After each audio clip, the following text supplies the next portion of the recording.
So, Megan, I understand there's a shortage of these homes in our community, and it's obviously Kevin's kind of went over the dollars and cents of it. What, other than the obvious, the financial donations or the donations of land or things of that nature, what other things can people do to help you guys to volunteer, or to bring items to the pantry, or what can we do to help you guys succeed in helping these children? So volunteering's huge, both in the neighborhood and offsite at different events that we hold throughout the year. As Kevin said, we have 10 acres that are developed, and that's a lot of land, and that's something we have to maintain. And on top of that, we have the five foster homes, a shelter, opportunity, all these different buildings as well that have to be maintained, and they're almost 20 years old at this point. So there's a lot of work and maintenance that goes into these, and we are blessed to have somebody who does maintenance, but it's one person.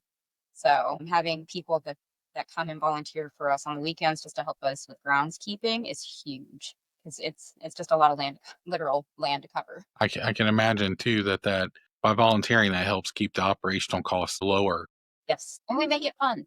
Yeah, and it's not just around the ground maintenance.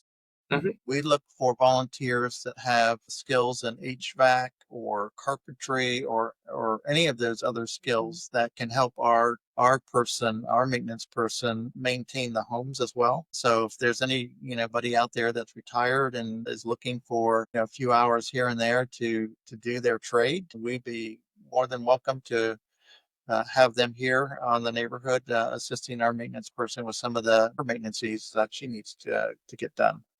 Here's it's like a community challenge if you're in, any type of the trades or handyman or landscaping or anything. I think that, volunteering, if I had a air conditioning business, I would be thinking, hey, that would be a great probably write off, because you guys are, non for profit and a great opportunity to build goodwill in the community while helping a great cause and helping kids out. So, again, if I want to donate my time or I want to donate money and I want to help kids in crisis, here and help y'all's organization, Children in Crisis, what's my first step? Do you have a website or how do I go We about have a doing this? website, we have social media on Facebook and Instagram, and then just directly contacting me. So Okay. I kind of keep all that under my area. Okay. Can you share with the listeners the website so we can drive them to there? Hopefully we can get you guys some volunteers and some community outreach. Absolutely. So it's Children in Crisis FL. Okay. And your information, I'm assuming your telephone number and everything is on there. I believe it is. I'm gonna say yes. I know my email is. I don't know about our office phone number is. So yeah, you can reach me that way. Okay. Well, look, everybody out there in the community, this is obviously a no-brainer. It's a great program. It helps keeps brothers and sisters and siblings together. In times of crisis, it offers a sense of stability to kids who are probably in one of the most unstable situations at the moment that they're sheltered or taken from their home.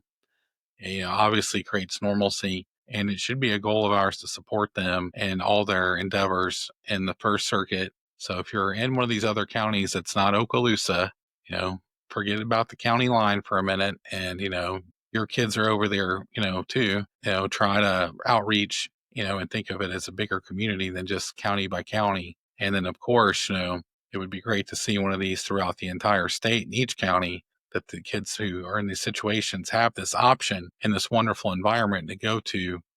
And, it's something that, as, Floridians, we are the village, we are the community. And, I challenge everybody out there who's listening today, to go out and get on the website, see how you can help make this a reality. If you have some old land that nobody's using, you know, maybe that would be a good thing. If you're looking for maybe some kind of a write off, talk to your accountant about it.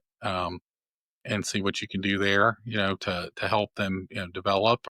If you're in the trades, they obviously need maintenance help to maintain these facilities. Every homeowner knows how costly that can get, and they're maintaining a home for lots of children, who don't have anywhere else to turn. And I think one of the biggest takeaways is that we pay all these taxes and we think that, hey, these kids are definitely cared for. They may be, with all that tax money, they may be living better than we do. But, like Kevin said, they only pay a third. And the 2/3 goes to us as the community to make that a reality. So, I'm not saying anything about how the tax money gets spent, but, it's on us as a community to make this a reality and to try to give these kids a better future because the long-term effects of not giving them a caring, stable, loving environment are going to be a lot more costly than just taking care of the problem up front and making sure that we have some happy, healthy kids who become promising and outstanding adults. So, look, one more time, I just want to take my hat off to you guys and thank you for all the work that you put into this and continue to put into this. And we're looking forward to continuing to work with you in tournaments and whatever other sponsorship options are available for us to promote and help. And you have a partner in us, and we really do appreciate you giving us your time today.